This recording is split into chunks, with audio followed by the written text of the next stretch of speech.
Hello, this is Natasha, and I'm here with a story that is actually a piece of history. In fact, it's a biography. A biography, as you probably know, is the story of a person's life. The person in this case is one of the wealthiest and most glamorous women who ever lived. Her name was Cleopatra, and she was the last queen of ancient Egypt. Her life was exciting and brilliant, but be warned, she met a tragic end.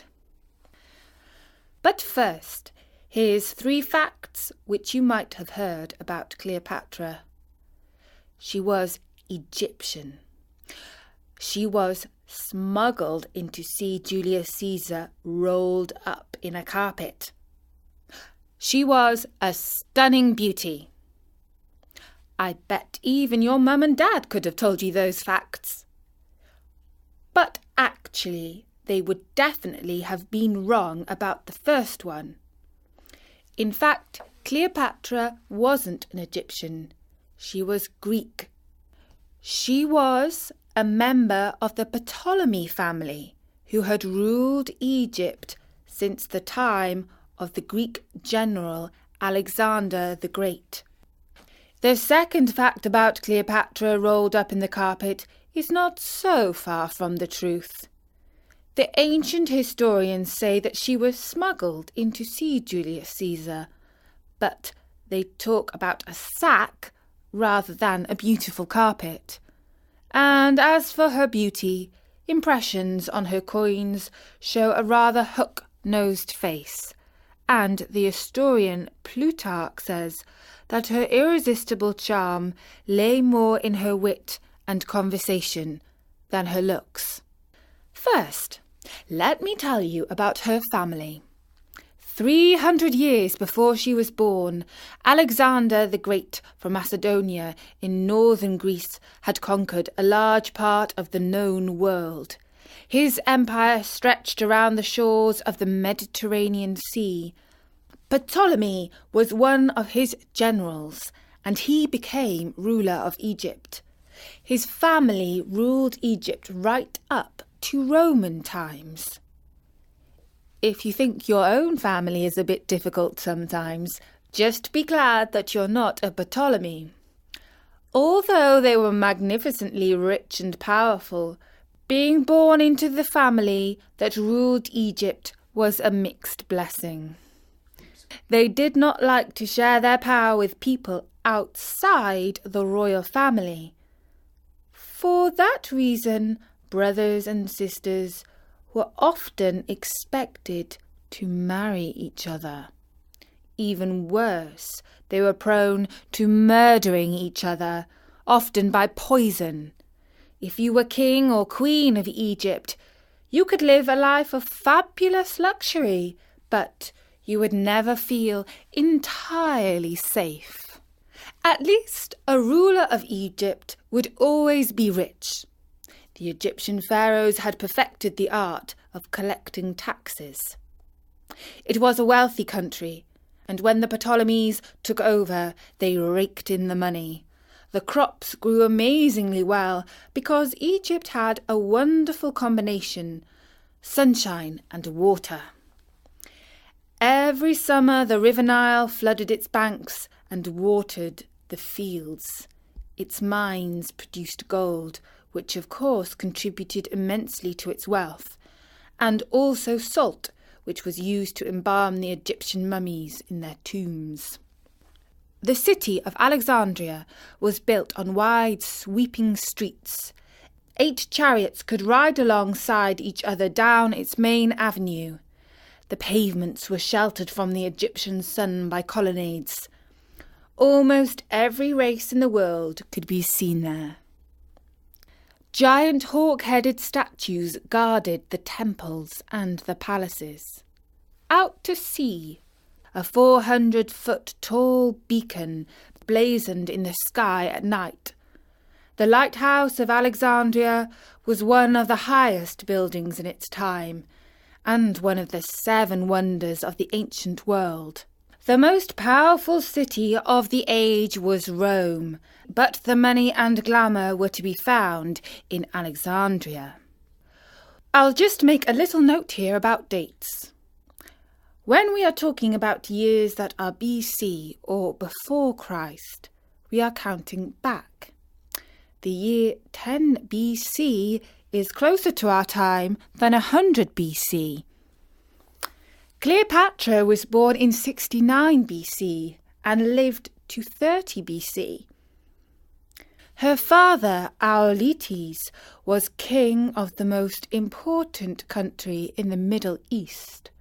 But on the other side of the Mediterranean Sea, in Italy, the city of Rome was flexing its muscles. The Roman army was a highly scientific fighting machine. It was not invincible, but only the most warlike people could fend it off. The Egyptians had many talents, but in a battle they were no match for the Romans. Their main advantage was wealth. Roman leaders always needed money. And in return, the Senate declared that Egypt was a friend and ally of the Roman people. That meant that they wouldn't invade it, at least for the time being. The Romans were fairly conservative people. In their view, women should be loyal wives and good mothers. The idea that a woman could rule as a queen was, to a Roman, quite unthinkable, barbaric even. The Egyptians were far more broad-minded. Cleopatra was brought up to be a ruler. And the Ptolemaic idea of a ruler was somebody who was highly educated. Her city was a centre of learning. The Library of Alexandria was the greatest in the world, and many of the best scholars were based there. The young Cleopatra had to do her homework well. She must know her Greek plays and philosophy, and she had to practice speech-making. She was fluent in several languages. She took a deep interest in medicine, which in those days overlapped with the arts of magic and poison. She was as clever as she was educated. Many Romans saw her as an exotic witch, someone like Medea or Circe from Greek mythology. Auletes died when Cleopatra was 18 years old, in 51 BC. She now ruled Egypt with her younger brother, Ptolemy. As was the custom in her family, Ptolemy was also her husband. It was a difficult time. The Nile failed to flood, causing famines. It was not long before Ptolemy and Cleopatra fell out. She had to flee from the country altogether with her sister Arsinoe. Now that Cleopatra was out of the way, her younger brother Ptolemy ruled alone, officially. But he was just a boy. In practice, his advisers made the real decisions. And soon they faced a crisis, one that would decide the future of Egypt. Two Roman generals were fighting each other for the leadership of Rome and for world domination. One was called Julius Caesar, the other Pompey. In 48 BC, Caesar defeated Pompey at a battle in Greece. Pompey fled by ship with his family. He headed for Egypt, where the old king Auletes had been his friend.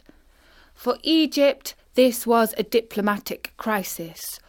Old loyalties prompted them to back Pompey, but it looked like Caesar was already the master of the world. The clique of advisers who ruled in place of Ptolemy came up with a simple solution. They sent a small boat out to Pompey's ship. The Roman general climbed into the boat and began to sail ashore. On the way, the Egyptian sailors murdered him. I am afraid to say that they cut off his head. When Julius Caesar arrived in Alexandria a few days later, they gave it to him. They thought he would be pleased. In fact, he was horrified. Pompey was his enemy, but he was also a noble Roman and a great general. He deserved to be treated with dignity. Fortunately for Cleopatra, she was out of the country and could not be blamed for this crime. She knew that she had to see Caesar to win his backing. The Roman commander was staying in the palace in Alexandria, and it was surrounded by Ptolemy's soldiers. How could she get through? She was a clever woman, and not short of enterprising ideas. She climbed into a sack, and her trusted servant Apollodorus slung her over his shoulder. He carried Cleopatra into the palace, saying that he had a present for the great Caesar. He stood before the Roman leader and emptied the sack. When the exotic young queen sprung into view, the Roman general was amazed and totally enchanted. It was one of the most stunning entrances of all time. Ptolemy heard that his sister was in the palace and that she seemed to be getting on well with Caesar. He flew into a panic and ran out of the gates, shouting that he had been betrayed. In fact, Julius Caesar said that he wanted the brother and sister to rule Egypt together. Outside, the Egyptian army, led by Ptolemy's courtiers, began to attack the palace. Caesar's Roman guards were heavily outnumbered, but they were much better soldiers. The struggle spilled over into the harbour, where ships were set alight. The fire spread, and warehouses around the waterfront began to burn. Then the flames reached the great library, and many of the most famous works of literature and philosophy were burned and lost for all time.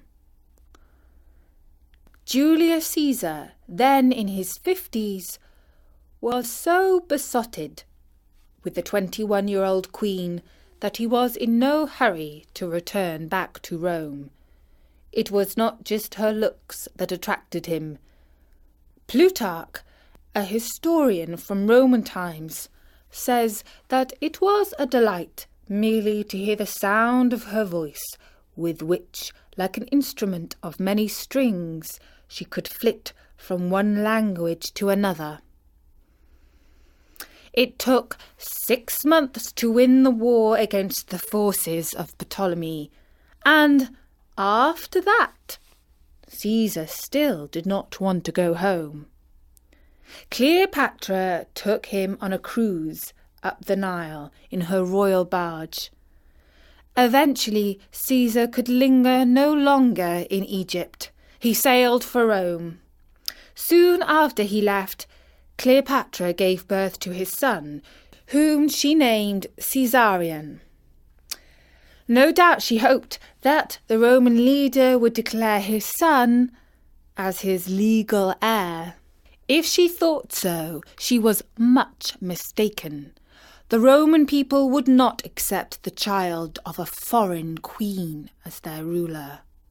A year and a half later, Cleopatra made the 2,000-mile trip to Rome to visit Caesar. In the summer of 46 BC, she stayed in his villa outside the city. Caesar ordered a gold statue of her to be set up in the Temple of Venus. Cleopatra arrived in time for Caesar's celebration of his victory in the Egyptian war. It was a sort of military carnival and a great holiday for the people of Rome. The triumphal procession included 40 elephants, paintings of the River Nile, and a model of the lighthouse of Alexandria, complete with flames. By tradition, captives were made to take part in the triumph. Cleopatra's sister, Princess Arsinoe, was forced to walk the streets of Rome in chains of gold. You can imagine how Arsinoe felt about that. especially when she knew that her sister was living in luxury in Caesar's villa. In Rome, Caesar was at the top of his career, but he also had enemies. Cicero, a well-known speechmaker, was constantly warning that Caesar was too powerful. Others went even further. A group of senators, led by Cassius and Brutus, surrounded Julius Caesar as he came into the Senate, and they murdered him. Rome was plunged into civil war, and Cleopatra fled back to Egypt. By the time the Romans had finished slaughtering one another, two men emerged as the victors. Both were friends of the dead Julius Caesar. One was a tall, flamboyant and good-looking general called Mark Antony. Plutarch said that he resembled a statue of Hercules. The other was a young man endowed with great political cunning. His name was Octavian.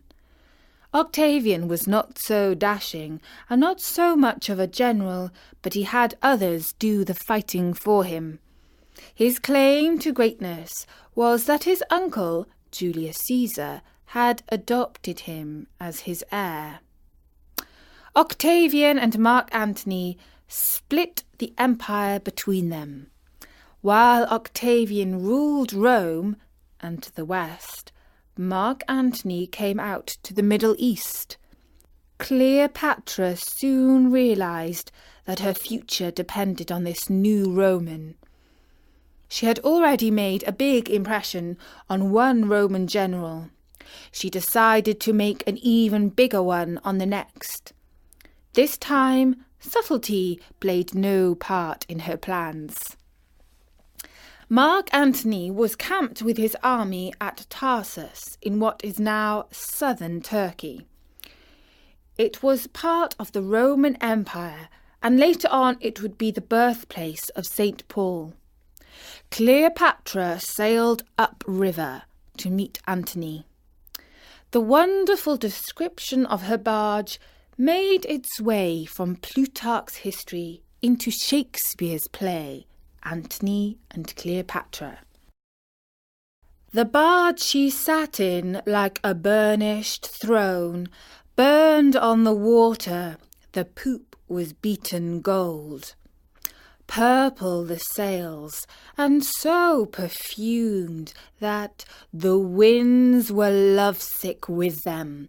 The oars were silver, which to the tune of flutes kept stroke, and made the water which they beat to follow faster, as amorous of their strokes. For her own person it beggared all description. She did lie in her pavilion, cloth of gold of tissue, o'er-picturing that Venus where we see the fancy outwork nature. On each side her stood pretty dimpled boys, like smiling cupids, with diverse coloured fans, whose wind did seem to glow the delicate cheeks which they did cool, and what they undid, did.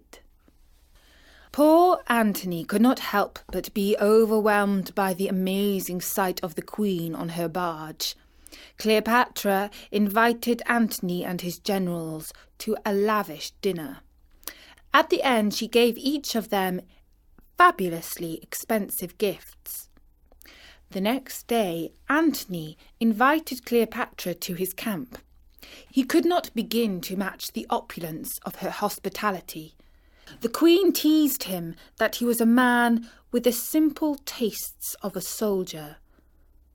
Antony fell madly in love with Cleopatra. Antony soon made his base in Alexandria, where he lived in the palace with Cleopatra. Like Caesar before him, he was deeply impressed by the amazing country. Cleopatra took him on a fishing trip on the Nile. When he failed to catch anything, she ordered her servant to fix a salted fish to his line. He pulled it out and was about to boast of his catch when he noticed that it had already been filleted and prepared for the dinner table. Cleopatra laughed and teased him, saying, "Leave the fishing to us. You, Mark Antony, are a general, and your prey are cities, kingdoms, and continents." But not all Antony's military campaigns went well. He led an expedition against the Parthians, a fierce people of Asia whom the Romans never succeeded in conquering. Cleopatra provided much of the money to fund the campaign. The Parthians were famous for their cavalry tactics. Their horsemen could turn and shoot arrows behind them as they galloped. Antony marched into Parthian territory, but he made the classic mistake of stretching his supply lines too far. He had to retreat, and on the way back a large part of his army died. The humiliation for Antony was a blow to his reputation. In Rome, the young and wily Octavian was plotting to be sole ruler of the empire. He took advantage of Antony's weakness and started a propaganda campaign against him. He said that Antony had been grown soft while he was out in the East, that he was a drunkard who had been seduced by a foreign queen. Now this queen, he warned, wanted to take over Rome, and Antony planned to help her. Antony replied to Octavian's insults with insults of his own, but he also wrote to Octavian asking that they remain friends. Octavian's reply was to declare war on Cleopatra. Of course, his ambition was to eliminate Mark Antony, but he understood that a new civil war would be unpopular. It sounded so much better to tell the Romans that they were going to war against a foreign queen who was plotting to take them over. The fate of Antony and Cleopatra was decided off the coast of northern Greece. This was the great sea battle of Actium in 31 BC. A lot of war is about waiting and choosing a favourable time and place to fight. The Battle of Actium was preceded by a long, hot wait. Octavian's forces, commanded by his general Agrippa, camped on one side of a narrow strait of water. Mark Antony's forces, a collection of Romans, Egyptians and soldiers from kingdoms all over the Middle East, camped on the other side. Cleopatra was with Mark Antony. She had a huge cache of gold with her. Mark Antony's Roman generals did not like the sight of a woman. They thought it was un-Roman for a female to have so much influence. She was rude to some of them. During the long stay, several of Antony's oldest friends crossed over to join Octavian's side. It was a huge blow to the morale of his troops. Eventually, Antony and Cleopatra decided that the time had come to fight the battle at sea. They mustered their ships and began to sail out to meet the opposition. Agrippa sent his ships out in a giant arc. They engaged closely and started to fight with spears, swords, and burning torches. Halfway through the battle, Cleopatra's barge started to leave. Mark Antony's ship followed her. No doubt Cleopatra did not want to risk her gold to the fortunes of war. Perhaps Antony felt he had to protect her, but the sight of the two leaders fleeing the scene was too much. The battle was lost. Many of the kings and generals who had supported Antony and Cleopatra now defected to the other side. Nothing could stop Octavian and Agrippa from conquering Egypt. The victory was a turning point in Octavian's career. He later changed his name to Augustus and became the first Roman emperor. Octavian arrived in Alexandria the following year. Mark Antony had little choice but to commit suicide. It was the Roman way. He fell on his sword. Cleopatra was taken prisoner. She did not wish to be made to walk the streets of Rome as a captive like her sister Arsinoe. She tried to stab herself, but Octavian's soldiers prevented her. A few days later, she smuggled herself into her tomb with 3 loyal servants. Legend holds that she called for a bowl of figs with a venomous snake inside. Perhaps she would have taken poison, which would have been a more gentle death. What we do know is that Cleopatra killed herself. The last queen of Egypt was 39 years old when she died and had been on the throne of Egypt for 21 years. For 11 of those years, Mark Antony had been at her side. She had kept Egypt prosperous and independent throughout her reign. It was probably inevitable that Rome would eventually conquer her country and bring it directly into its empire. She had little choice but to befriend the greatest Romans of her day. She gambled, and in the end she lost. But the story of her life has fascinated people ever since. I very much hope that you have enjoyed this retelling of her tale. Bertie has asked me to say that there are many sources of her life from the ancient world, including Strabo, Plutarch, Cassius Dio, and Josephus. Bertie's account was partly inspired by a recent history book, Cleopatra by Stacey Schiff, which you can find on Amazon.